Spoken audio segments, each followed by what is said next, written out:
Bismillahirrahmanirrahim. Assalamualaikum warahmatullahi wabarakatuh.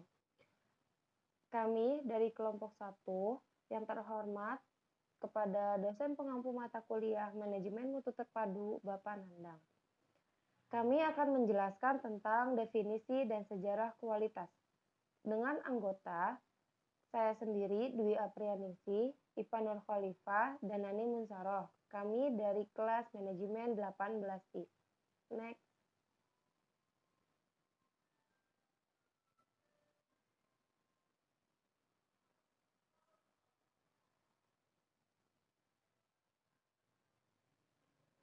Definisi kualitas.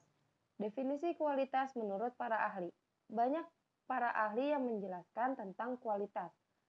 Yang pertama, ada Juran. Pada tahun 1962, kualitas adalah kesesuaian dengan tujuan dan manfaatnya. Crosby, pada tahun 1979, kualitas adalah kesesuaian dengan kebutuhan yang meliputi availability, delivery, reliability, maintainability, dan cost effectiveness. Menurut Deming, kualitas harus bertujuan memenuhi kebutuhan pelanggan sekarang dan di masa yang akan datang. Menurut Götz dan Davis, kualitas adalah suatu keadaan kondisi dinamis yang berkaitan dengan produk, pelayanan, orang, proses, dan lingkungan yang memenuhi atau melebihi apa yang diharapkan. Next. Bicara tentang kualitas, kami di sini akan menjelaskan sedikit tentang sejarah kualitas. Dalam rangka mencukupkan kebutuhan pelanggan dan ketetapan waktu dengan anggaran yang hemat dan ekonomis, seorang manajer proyek harus memasukkan dan mengadakan pelatihan manajemen kualitas. Pada mulanya, sistem untuk memonitor dan memanajer kualitas hanya berupa pengukuran atau inspection, yang akhirnya banyak mengalami perkembangan sehingga dikenal dengan adanya sistem pengendalian kualitas atau quality control, serta jaminan kualitas atau quality assurance. Pada tahun 1970, sistem tersebut dinyatakan dengan inspection, quality control, dan quality assurance dikembangkan dan disempurnakan menjadi total quality management.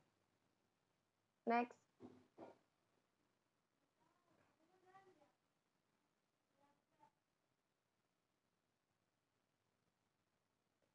Bicara tentang Total Quality Management atau TQM, kami di sini akan menjelaskan sedikit apa yang dimaksud dengan TQM. TQM adalah pendekatan manajemen pada suatu organisasi. Manfaat pada anggota organisasi atau sumber daya manusianya dan masyarakat TQM diterjemahkan sebagai pendekatan berorientasi pelanggan yang memperkenalkan perubahan manajemen yang sistematik dan perbaikan secara terus-menerus terhadap proses produk dan pelayanan suatu organisasi. Total Quality Management bertujuan untuk perbaikan mutu pelayanan secara terus-menerus. Sejak tahun 1950, pola pikir mengenai mutu terpadu atau TQM sudah muncul di daratan Amerika dan Jepang.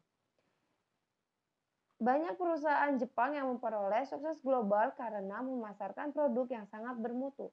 Perusahaan atau organisasi yang ingin mengikuti perlombaan bersaing untuk meraih laba atau manfaat tidak ada jalan lain kecuali harus menerapkan total quality management. Philip Kotler pada tahun 1994 mengatakan, "Quality is your best assurance of customer allegiance, your strong defense against foreign competition, and the only path to sustained growth and earnings." Perusahaan, jika ingin menerapkan TQM, harus memenuhi beberapa kualitas yang distandarkan baik di perusahaan maupun menurut pemerintah.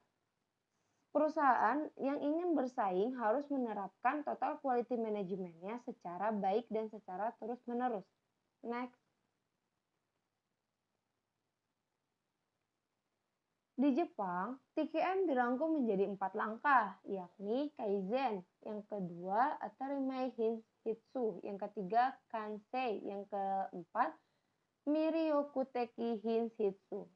Kaizen difokuskan pada improvisasi atau improvement, sehingga proses yang terjadi pada organisasi menjadi visible dan dapat dilihat. Repeatable dapat dilakukan secara berulang-ulang dan measurable dapat diukur. Yang kedua, Atarimai Hitsu berfokus pada efek intangible, pada proses dan optimalisasi dari efek tersebut. Kansei meneliti cara penggunaan produk oleh konsumen untuk peningkatan kualitas produk itu sendiri. Yang keempat, Miriyokuteki Hinsitsu, manajemen taktis yang digunakan dalam produk yang siap untuk diperdagangkan. Penerapan total quality management dipermudah oleh beberapa piranti yang sering disebut alat TQM. Alat ini membantu kita menganalisis dan mengerti masalah-masalah serta membantu membuat perencanaan. Salah satunya Fishbone. Lanjut.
Wassalamualaikum warahmatullahi wabarakatuh.